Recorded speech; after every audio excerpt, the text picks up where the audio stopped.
Wapenzi watazamaji, habari, karibu kwenye kipindi chenu Kufuga, mahali ambapo muziki, imani vinakutana. Leo tuna furaha kubwa ya kuwakaribisha ndugu zetu waimbaji kundi Neema Worship Team. Karibu sana. Asante. Mnaweza jitambulisha kidogo kwa watazamaji wetu? Kwa majina naitwa Lydia Aziza, kiongozi wa Neema Worship Team. Na mimi kwa majina naitwa Marcelin Matamura, mmoja kati ya waimbaji, tena nasimamia na jumuika katika mambo ya kuchonga masauti, yani maître de chant. Neema Worship Team inamaanisha nini?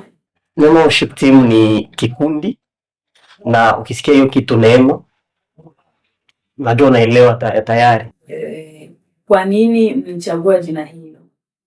Tumelichagua jina hilo kufatana na kiini ambacho tunacho katika kundi, ili kuwatangazia watu kuhusu neema ya Mungu. Ndio tukakamata hiyo jina Neema. Kundi lenu lilianzaje? Lilianza mwaka gani? Mlianzaje? Karibu mama kiongozi. Kikundi chetu cha Neema Team kilianza mwaka wa 2021 mwezi wa 7. Huo wakati ulikuwa ni mwaka ambao tumekuja huku kusoma, tukasema ili tusiende mambo mengine, kwa sababu gani tusijiunge pamoja kwa kumtumikia Mungu kupitia nyimbo. Yaani tulijiunga kwa pamoja vijana tuliookoka, tukasema pali ya kwenda mambo yasiyo, mambo mabaya, bora tujiunge pamoja kwa ajili ya kumtumikia Mungu na kutangaza habari njema kwa vijana wengine ambao wako hapa Bujumbura. Wow, vizuri sana. Kundi lenu lina wanachama wangapi? Mpo wangapi ambao mnasaidiana huduma hiyo? Idadi ya waimbaji wa Neema Team naweza sema tuko wengi, ila kuna watu ambao tunaimba tuko kama 15 hivi.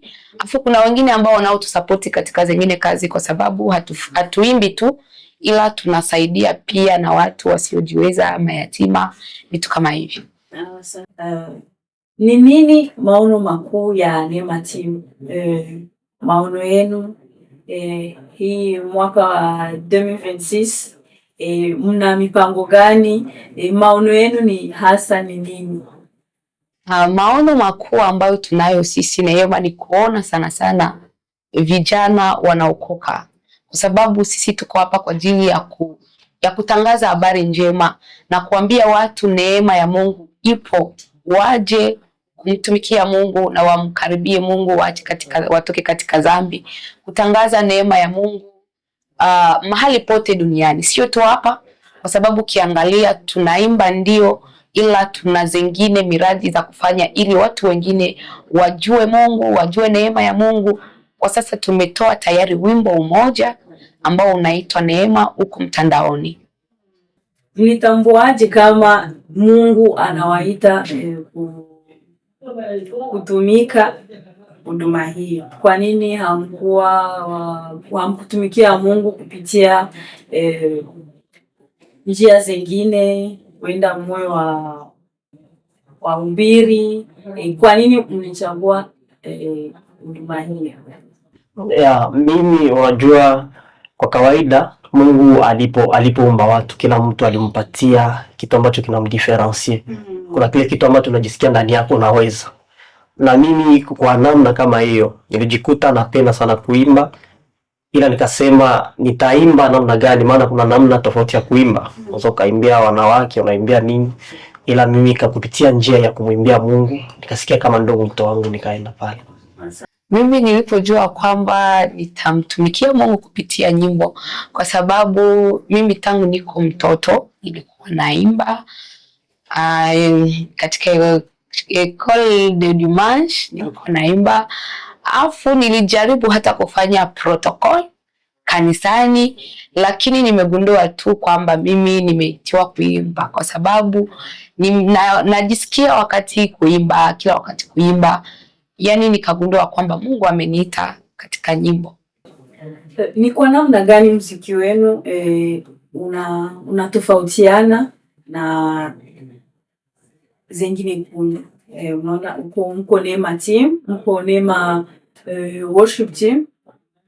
Tunajua kuna magroup zingine, makundi mengine, wenda Shemeza Music zingine. Kuna tofauti gani kati yenu na zingine makundi? Ndio, naweza sema ipo, ila sio sana, kwa sababu sisi sote tunafanya kazi moja ya kumtukuza Mungu na ya kuleta watu kwa Yesu. Lakini utofauti ambao naweza sema upo, sisi tunatumika sana maabudu, yani tunatumika sana msekteur ya adoration. Tunaimba louange mesio sana, lakini maabudu ndio mengi.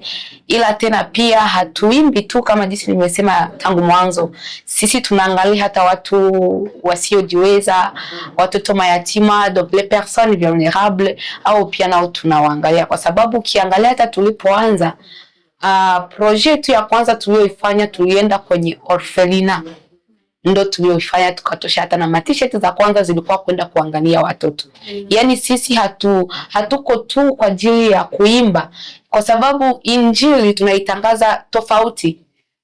Piko mwenye anatangaza injili kwa kuimba, mwingine kwa kuhubiri, wengine kwa kutoa. Sasa tunaona kuimba tu haitoshi,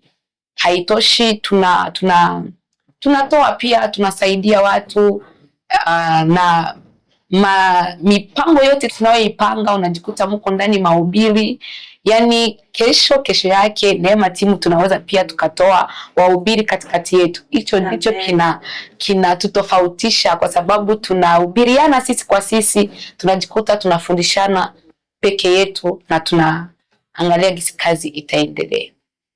Changamoto gani mlikutana nayo tangu mwanze kundi hiyo? Kama wewe president, kiongozi, ulivyoanza, hakuna changamoto zenye ulikutana nazo wenda ziliweza kuzuia kuanzisha kikundi hicho? Changamoto ambayo nimekutana nazo kama mimi kiongozi, naweza sema mwanzo, nyumbani hawakuniamini kwanza.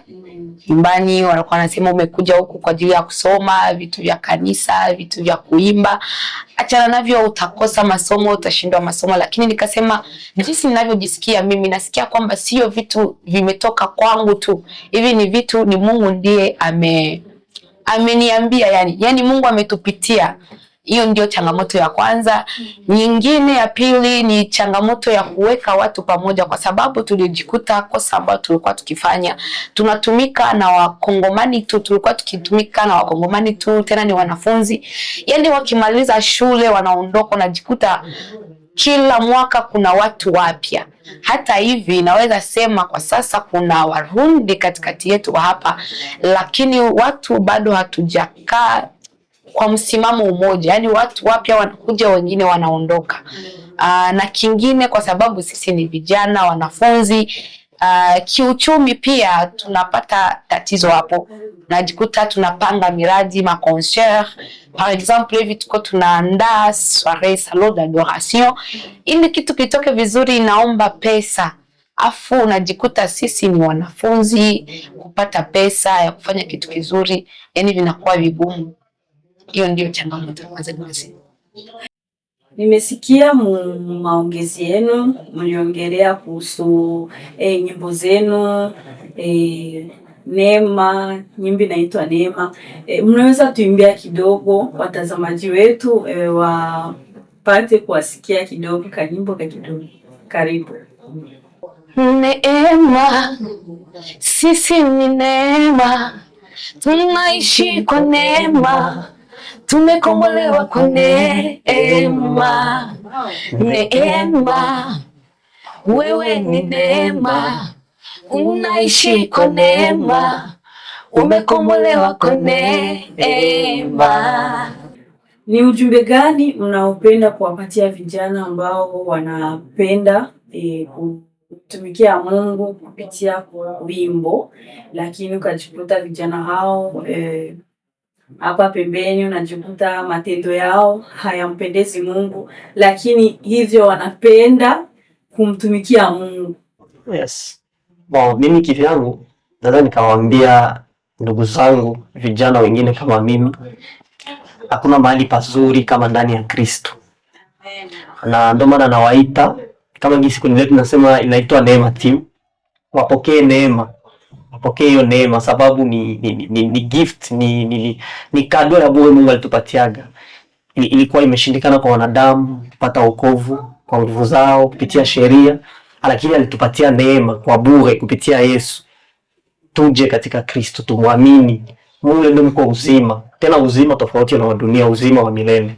Wameaminie Yesu Kristo. Ndio kitu ambacho tunawapatia kama uzima.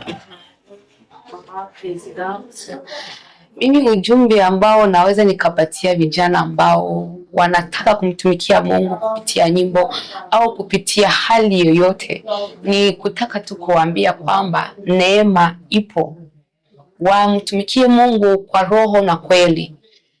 Na Biblia inatuambia eti tusifanane kama watu wa dunia. Ne vous conformez pas comme les siècles présents. Yani unajikuta waimbaji kwa sasa tunaimba lakini tunataka kufanana wa dunia. Yani kama tunataka kumtumikia Mungu, tumtumikie Mungu kweli. Yani tusimtumikie Mungu mguu mmoja uko hapa, mwingine uko hapa. Yani tuingie vizuri katika kazi ya Mungu kwa sababu kuna malipo. Kuna malipo katika hii kazi ya Mungu. Mungu anatulipa katika njia tofauti. Mimi nina ushuhuda, nyingine siku tunaweza tukaongelea. Tunatumikia Mungu na tunaona pia mkono wa Mungu. Ukimtumikia Mungu kwa kweli na kwa roho, hawezi akakuacha kamwe. Yani acha tu niwaambie tumtumikie Mungu kwa roho na kwa kweli, na kujua kwamba neema ipo, na mahali ambapo kuna neema kila kitu kinawezekana. Ni neno gani la faraja kwa wale wanaopitia nyakati ngumu kwa sasa? Kuna watu wanatutizama, wanatuangalia kwa muda huu, huenda wako kwenye nyakati ngumu. Ni neno gani la faraja utaweza kupatia? Kwa mtu anayepitia changamoto kwa muda kama na huu, hata tu nimwambie kwamba Yesu anampenda. Na Yesu kama amekufa msalabani ni kwa ajili ya kuja kutuokoa sisi, kwa ajili ya kuja kutulipia deni ya kila kitu tunachopitia. Kama ni magonjwa, kama ni changamoto, Yesu ameshailipia. Hiyo ndo neema tuko tunaongelea. Kama Yesu amekufa msalabani, amekuja duniani ili sisi tupate neema. Yani ni kujua kwamba yote tunayoyapitia hayakuji kutuua au kutufanya turudi nyuma. Hapana, ila yamekuja kutukazisha katika imani. Yani jua kwamba ni changamoto tu ambayo unayopitia. Mungu yuko hata katika shida, hata katika maji, hata katika bahari. Mungu yuko, jua kwamba atakutoa, hawezi akakuacha. Usifitu, uamini na umuite, kwa sababu yeye alisema niiteni wakati wa shida nami nitakuja kukuokoa. Yani nitakujibu na nitakuonesha mambo makubwa zaidi yaliyofichwa. Yani wewe tu muite Mungu na uamini kwamba yeye atafanya na atatenda, kwa sababu hasemi uongo. Yani amini tu kwamba Mungu yupo. Asante sana. Kwa mazungumzo yetu nilisikia mnaongelea kuhusu soirée d'adoration ambayo mnaandaa mwezi huu, mwezi ufuatao. Unaweza kutuambia kiufupi ni itakuwaje, itakuwa lini? Mimi pia napenda kuwepo, munia alike vizuri. Kuhusu soirée d'adoration ambayo tunaandaa ni hapa mwezi wa pili tarehe 22 Jumapili. Yani tunaalika kila umoja wetu ambaye kunatusikiliza, wanamemba wa Ndio Worship Team, tunawaalika karibuni tuje kuabudu Mungu kwa pamoja. Kwa sababu itakuwa ni deuxième edition, première edition, tumeona mkono wa Mungu. tumeona mkono wa Mungu kabisa katika maabudu. Yani na teme yetu ni maabudu katika teme yetu ni adoration au cœur des épreuves. Yani kuna muda shida zinakuwa nyingi, kuna muda changamoto zinakuwa nyingi. Yani acha maabudu yaseme. Yani acha maabudu yaseme. Yani tuje tumwabudu Mungu. Acha kwanza shida zako pembeni, weka kwanza matatizo yako pembeni, kuja kumwabudu Mungu. Najua kwamba kwa kumwabudu Mungu utaona mkono wa Mungu. Utaona mkono wa Mungu. Mungu anajitukuza sana katika maabudu. Hata ukimwangalia Paulo na Sila walipokuwa gerezani wanafungwa, walichokifanya walimsifu Mungu, na Mungu alishuka akakuja kuwafungua, minyororo ikafunguka. Na wewe pia kwa kumwabudu Mungu mahali ulipo, unaweza kumwabudu Mungu. Minyororo, shida zako unazozipitia zinaweza zikafunguka kupitia maabudu. Kwa hiyo njoo kwa pamoja tuabudu Mungu. Naamini kwamba minyororo inayokufunga, shida tunazopitia zitafunguliwa hiyo siku. Usikose kufika kabisa, kwa sababu Mungu atakuwa yupo. Tunawashukuru sana kwa kuitika wito wetu. Lakini pia mnaona tuko kwenye studio za Ndiho Gospel TV. Neno moja kwa viongozi wa Ndiho Gospel TV.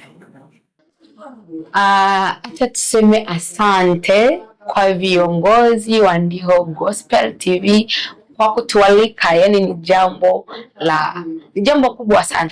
Yani tunashukuru sana sana sana, tunayo furaha kubwa mno ya kukua mahali hapa. Acha tuseme kwamba neema ya Bwana iwe pamoja nanyi na Mungu awabariki. Hatuna mengi ya kusema zaidi ya kusema shukrani sana. Tunawashukuru sababu sio kila media inayopatia kila watu tofauti opportunity kama hizi, ila gisi tumepata opportunity kama hizi. Hatuna mengi ya kusema zaidi ya kusema Mungu awabariki sana, awaongezee, na hii media tunataka ikomae tena sana, aiende mbali. Asante sana. Asanteni pia kwa kuitika wito wetu, kwa kuja. Asante sana, tunawashukuru Neema Worship Team.